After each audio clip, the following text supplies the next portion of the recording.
સરકારી કામકાજમાં આમ તો બહુ વાર લાગે, પણ જન્મ તારીખ દાખલો કાઢવામાં એકદમ ફટાફટ નીકળી ગયો.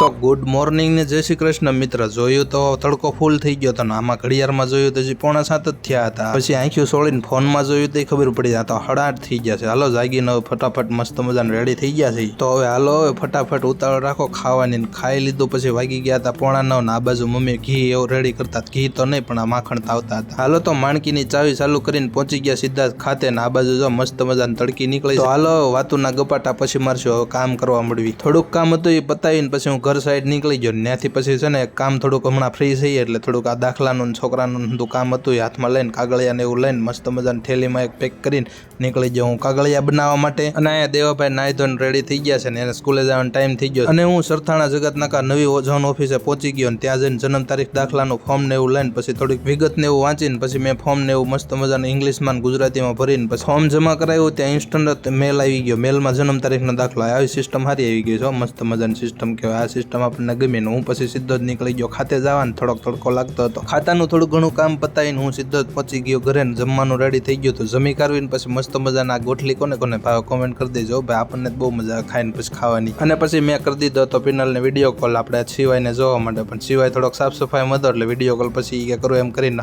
વાગી ગયા હતા 8:30 ને આમાં ઘડિયાળમાં 8:30 જ થયા છે. ખોટો ટાઈમ. હાલો તો હવે એડિટિંગ કરવા બેસી જાય. મસ્ત મજાનું એડિટિંગ બાકી છે. 1 મિનિટનું વ્લોગ એડિટ કરતા 1 કલાક ઉપર વયું જાય છે. એટલે હા સબસ્ક્રાઈબ અને ફોલો કરતા જજો ભાઈ. તો જો બહારનું વાતાવરણની વાત કરું તો હવે તો થોડીક ઠંડી ને એવું શરૂ થઈ ગયું છે એટલે ઠંડકનું વાતાવરણ હતું એટલે ગોદડા ઓઢીને હોવાની મજા આવે છે. હાલો તો મને ઊંઘ આવે છે. આજનો વિડીયો આટલો જ. ફરી પાછા મળશું આવતીકાલે નવા વ્લોગમાં.